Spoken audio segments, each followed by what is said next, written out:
बाबा साहब अंबेडकर का यहां उन्होंने लिखा हुआ एक सेंटेंस है अंग्रेजी का, उन्होंने लिखा Poona pact disenfranchised our people. मैं तो अंग्रेजी का जानकार नहीं हूं, मगर ये जो शब्द है इतना भयानक है, डिस्फ्रेंचाइज्ड अवर पीपल। कॉन्स्टिट्यूशन ने हमारे लोगों को वोट का अधिकार दिया, मगर बाबा साहब अंबेडकर कहते हैं कि ये पूना पैक्ट की वजह से हमारे वोट का अधिकार प्रभाव शून्य हो गया। अगर हमारा वोट का अधिकार प्रभाव शून्य हो गया तो हमारे लिए लोकतंत्र खत्म हो गया। भाई, लोकतंत्र ही एक आशा होती है, खत्म हो गया। हम जिनको चुनना चाहते हैं उनको चुन कर नहीं ला सकते, और जिनको चुनना नहीं चाहते हैं वही चुन कर आते हैं। इसका मतलब हमारे वोट का वैल्यू जीरो हो गया। Poona pact disenfranchised our people. कितनी भयानक बात है किसी को पता? हमारे समाज का जो बुद्धिजीवी वर्ग है सोचता है इसके बारे में, कितनी भयानक बात है। डिस्फ्रेंचाइज कर दिया। अगर हमारे लोगों को डिस्फ्रेंचाइज कर दिया तो क्या होगा? लोकतंत्र होकर भी क्या होगा? ये दूसरा भयानक परिणाम हुआ। तीसरा भयानक परिणाम क्या हुआ? रिप्रेजेंटेटिव ना होने की वजह से अदर बैकवर्ड क्लासेस के लोगों के ऊपर, माइनॉरिटी के लोगों के ऊपर उसका क्या प्रभाव हुआ? पूना पैक्ट लीगली डायरेक्टली हमारे समाज में एससी एसटी में लागू किया और इनडायरेक्टली ओबीसी में और माइनॉरिटी में लागू किया। डायरेक्टली एससी एसटी में लागू किया, इनडायरेक्टली ओबीसी और माइनॉरिटी में लागू किया, और इस तरह से ओबीसी में दलाल और भड़वे पैदा किया, माइनॉरिटी में दलाल और भड़वे पैदा किया। और परिणाम क्या हुआ? अगर 100 में से 85% लोगों के प्रतिनिधि अगर संसद में चुनकर नहीं जाते हैं तो उस देश की डेमोक्रेसी मैं मानता हूं मीनिंगलेस है। जिस देश के 85% लोग उनके प्रतिनिधि संसद में चुनकर नहीं जा सकते, उस देश के 85% लोगों के लिए डेमोक्रेसी मीनिंगलेस है, उसका कोई मीनिंग नहीं है। इतनी भयानक बात है, और हमारे लोगों को इसके बारे में कोई खबर नहीं है, कोई जानकारी नहीं है। जब हमारे लोगों को सच्चे नुमाइंदे नहीं मिले तो हमारे लोगों ने दलालों और भड़वों को अपना प्रतिनिधि माना। अरे प्रतिनिधि मिल गए, नेता मिल गए, अलग से आंदोलन चलाने की क्या जरूरत है? ऐसा कहकर हमारे लोगों ने दलालों और भड़वों को अपना प्रतिनिधि माना और अपने महापुरुषों के आंदोलन का समर्थन विड्रॉ किया। परिणामतः हमारे महापुरुषों का आंदोलन खत्म हो गया, तबाह हो गया, बर्बाद हो गया। शेड्यूल कास्ट का आंदोलन तबाह हो गया, शेड्यूल ट्राइब का आंदोलन तबाह हो गया।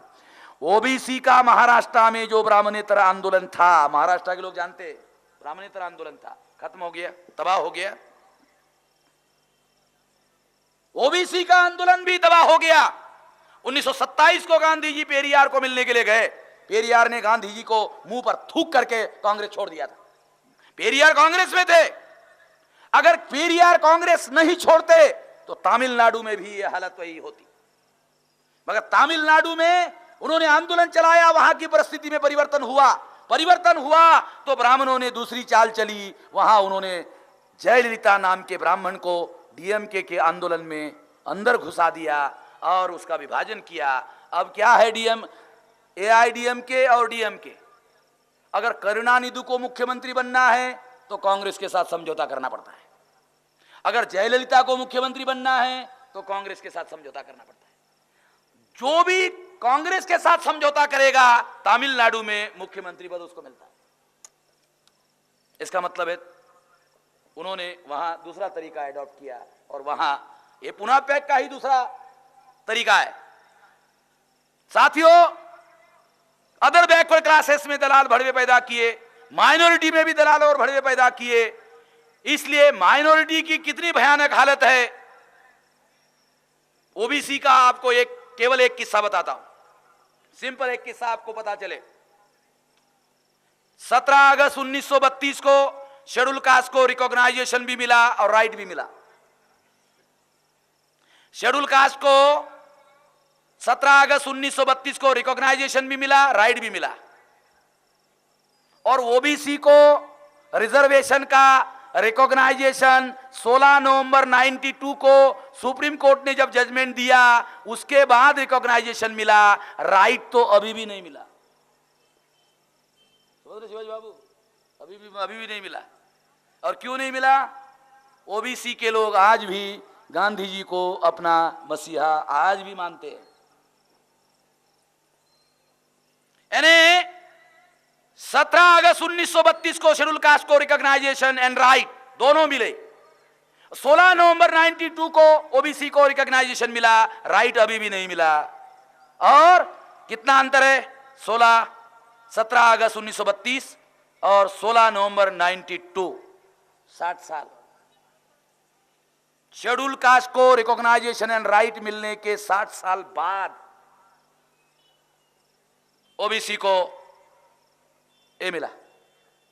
60 साल। क्यों? ओबीसी ने गांधी जी को अपना मसीहा घोषित किया। लड़ाई बाबा साहब अंबेडकर संविधान सभा में लड़ते रहे। रिकॉर्डेड बातें बता रहा हूं मैं आप लोगों को। कालेलकर का कमीशन बाबा साहब अंबेडकर के झगड़े की वजह से आया। ये दस्तावेज है, पार्लियामेंट में दस्तावेज है। आपको सुनकर हैरानी होगी कि बाबा साहब अंबेडकर ने इस्तीफा दिया, उसमें 4 कारण थे। एक अदर बैकवर्ड क्लासेस का भी कारण था।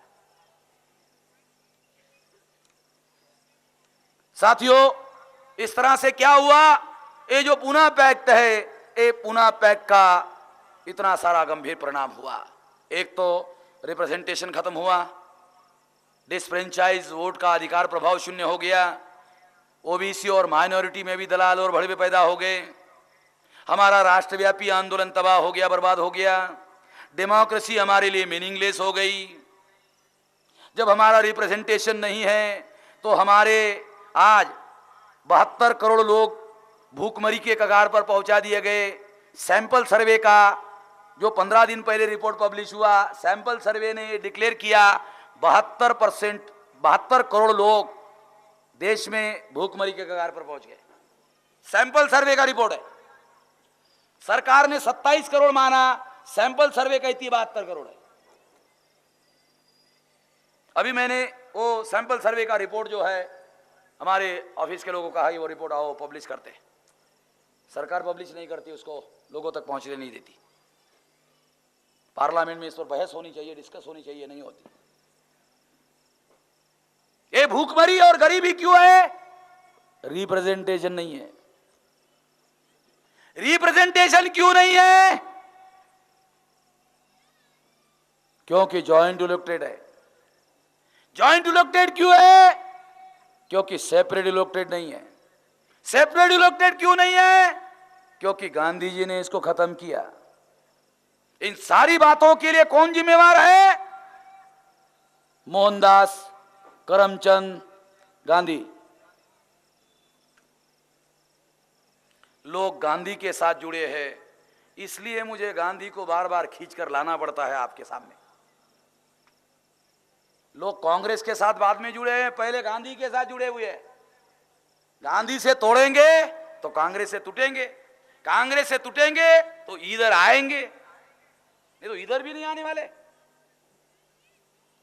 हमारे लोग गांधी के साथ जुड़े हुए हैं और गांधी के बारे में ही लोगों को मालूम नहीं है। गांधी वर्ण व्यवस्था का समर्थक, गांधी जाति व्यवस्था का समर्थक।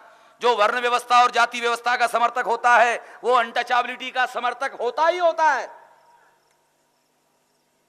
क्योंकि वर्ण व्यवस्था और जाति व्यवस्था कारण है, अनटचेबिलिटी तो परिणाम है। जो आदमी कारण को मानता है वो आदमी परिणाम को नहीं मानता है। कैसे नहीं मानता? मानता ही है। इसलिए साथियों, पूना पैक्ट ने हमारे लोगों का, हमारे महापुरुषों का जो राष्ट्रव्यापी आंदोलन था वो तबाह और बर्बाद कर दिया। कुछ लोग कहते हैं कि जो लोग पूना पैक्ट का धिक्कार कर रहे हैं वो सेपरेट इलेक्टोरेट की मांग करना चाहते हैं। साथियों, सेपरेट इलेक्टोरेट की मांग करने के लिए अंग्रेज भारत में होना चाहिए। सेपरेट इलेक्टोरेट की तो तब मांग करेंगे भाई जब अंग्रेज भारत में होंगे। जब अंग्रेजी भारत में नहीं है तो सेपरेट इलेक्टोरेट किसको, बामन को मांगे क्या? सेपरेट इलेक्टोरेट के मांगने का कोई तुक नहीं है, कोई तर्क नहीं है, कोई लॉजिक नहीं है। मैं सेपरेट इलेक्टोरेट की बात जो है ये लॉजिकल नहीं मानता हूं, तर्क संगत नहीं मानता हूं। और सेपरेट इलेक्टोरेट सेपरेट नेशन नहीं है। सेपरेट इलेक्टोरेट ए रिप्रेजेंटेशन का तरीका है with in the territory of India. ये देश हमारा, ये मुल्क हमारा, ये जमीन हमारी, ये धरती हमारी, ये सब कुछ हमारा है। यहां का टुकड़ा हमको नहीं चाहिए, ये सब कुछ हमारा है भाई। इसके बचाने की जिम्मेवारी भी हमारी, इसको बढ़ाने की जिम्मेवारी भी हमारी, इसका विकास करने की जिम्मेवारी भी हमारी। सेपरेट इलेक्टोरेट का अर्थ केवल यह है कि ये एक तरीका है सही और सच्चा नुमाइंदा चुनकर भेजने का, ये कोई अलग देश बनाने का मामला नहीं है। साथियों, बाबा साहब अंबेडकर ने 1945 में इसके विरोध में जेल भरो आंदोलन चलाया। 47 में स्टेट्स एंड माइनॉरिटी संविधान सभा में उन्होंने लिख कर दिया। आखिर तक बाबा साहब अंबेडकर जॉइंट इलेक्टोरेट खत्म करके सेपरेट इलेक्टोरेट की मांग करते रहे। 26 जनवरी 1950 को जब सेपरेट इलेक्टोरेट नहीं मिला और जॉइंट इलेक्टोरेट के तौर पर बाबा साहब अंबेडकर को चुनाव लड़ना पड़ा 1953 में, वो चुनाव के बाद उनके सारे कैंडिडेट सारे देश भर में चुनाव हार गए। उसके बाद 1955 में इन सारी परिस्थिति का बाबा साहब अंबेडकर ने समीक्षा की और समीक्षा करने के बाद शेड्यूल कास्ट फेडरेशन के नेशनल वर्किंग कमेटी में बाबा साहब अंबेडकर ने रेजोल्यूशन पास किया, भाषण नहीं, नेशनल एग्जीक्यूटिव कमेटी में रेजोल्यूशन पास किया कि पॉलिटिकल रिजर्वेशन समाप्त कर दिया जाए। पॉलिटिकल रिजर्वेशन समाप्त होना चाहिए, ये बाबा साहब अंबेडकर का रेजोल्यूशन है। और ये रेजोल्यूशन लागू करने के लिए हम लोग आजाद भारत में लड़ाई करेंगे। सेपरेट इलेक्टोरेट मांगने के लिए नहीं, पॉलिटिकल रिजर्वेशन खत्म करने के लिए हम लोग मांग नहीं आंदोलन करेंगे।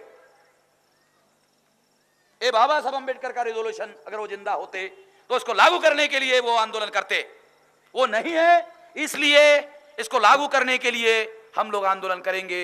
आंदोलन का मकसद होगा अगर दलाल और भड़वे, अगर ये रिप्रेजेंटेशन खत्म हुआ तो हमारा राष्ट्रव्यापी जन आंदोलन निर्माण होगा। अगर हमारे दलाल और भड़वे प्रतिनिधि रहे तो हमारे जो भोले भाले लोग हैं वो दलालों और भड़वों को अपना नेता मानते रहेंगे और उनके साथ हमारा मांस लगा रहेगा। और अगर ऐसा होता है तो हमारा राष्ट्रव्यापी जन आंदोलन निर्माण नहीं हो सकता। ये कोई साधारण बात नहीं है जो मैं कह रहा हूं, ये बहुत फंडामेंटल बात है। इसलिए पहली बात, ये रेजोल्यूशन बाबा साहब अंबेडकर का, हमारा नहीं, बाबा साहब अंबेडकर का पॉलिटिकल रिजर्वेशन समाप्त करने का, ये रेजोल्यूशन लागू करने के लिए आंदोलन किया जाएगा। और इस आंदोलन में पॉलिटिकल रिजर्वेशन, जॉइंट इलेक्टोरेट, ये जो सिस्टम है इसको डिस्क्रेडिटेड किया जाएगा। अगर ये खत्म नहीं होता है तो कम से कम इसको डिस्क्रेडिटेड कर दिया जाए।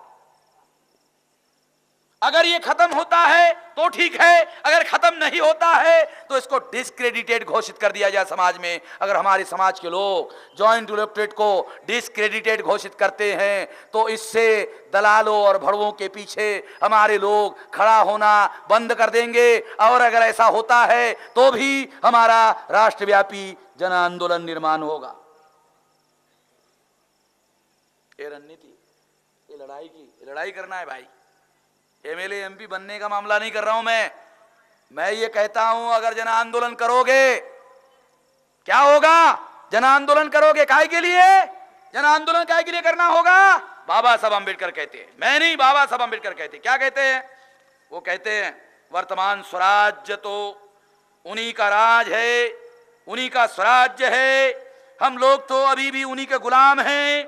हमारी गुलामी कोई हमारी अपनी जात की भी गुलामी नहीं है, बल्कि उनकी गढ़ी हुई करतूत है। ये हमारे दोष का परिणाम कतई नहीं है, ये उनके षड्यंत्र का परिणाम है। हम आजाद भारत में आज भी गुलाम हैं, और अगर गुलाम हैं तो हम गुलामी खत्म करने का आंदोलन चलाएंगे। छोटी मोटी बात, छोटे मोटे मसले हल करने का नहीं। अगर बड़ा मसला हल कर लेते हैं तो छोटे मसले अपने आप हल हो जाते हैं। अगर छोटे छोटे मसलों के लिए लड़ाई लड़ेंगे तो हमारा बड़ा मसला हल होने वाला नहीं है। अगर गुलामी में हमारे एमएलए एमपी बनते हैं तो वो भी गुलाम और गुलाम रहेंगे, केवल बढ़िया क्वालिटी के रहेंगे। सूट और सपारी डालने वाले गुलाम रहेंगे, टाई और कोट डालने वाले गुलाम रहेंगे। अगर टाई और कोट डालने वाले गुलाम होंगे तो ब्राह्मणों को तो चाहिए कि क्वालिटी वाला गुलाम हो तो और अच्छी बात है। हम ऐसे भी गुलाम पैदा नहीं करना चाहते, इसलिए हम जन आंदोलन निर्माण करना चाहते हैं। ये निर्णय हमने 99 में लिया और इसके लिए हम 10 साल का टाइम बाउंड प्रोग्राम बनाया, और टाइम बाउंड प्रोग्राम के तहत हम लोगों ने जन आंदोलन के लिए 26 राज्यों में, 550 जिलों में, 5000 तहसीलों में, 50,000 ब्लॉक में, 6 लाख गांव में संगठन का जाल बनाया जाएगा। एक गांव में 50 लोगों को तैयार करो, 6 लाख इंटू 50 बराबर 3 करोड़।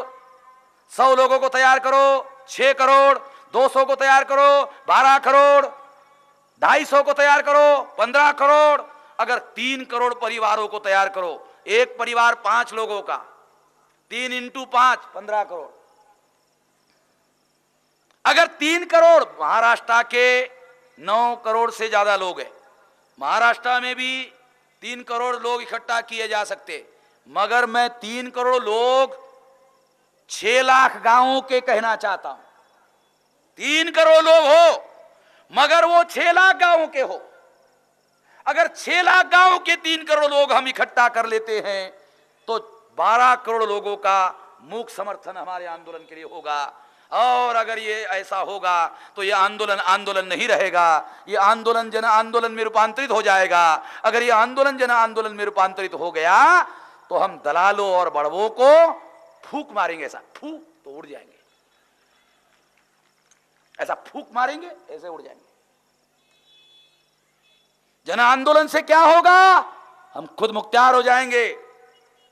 गांधी ने 1 करोड़ लोगों को तैयार किया, अंग्रेज भाग गए। पिछले साल नेपाल के लोगों ने जन आंदोलन चलाया, राजा को घर में बिठा दिया, सेना को बैरक में भेज दिया, संसद पर बगैर चुनाव से कब्जा कर लिया। साउथ अफ्रीका में नेल्सन मंडेला ने जन आंदोलन चलाया, उनको आजादी मिली। हमारे लोग 3 रास्तों में फंसे हुए, एक रास्ता चुनाव का, चुनाव में फंसे हुए, चुनाव से आजादी नहीं मिलती, चुनाव से ज्यादा सत्ता में परिवर्तन होता है, सत्ता में परिवर्तन से एमएलए एमपी को फायदा होता है।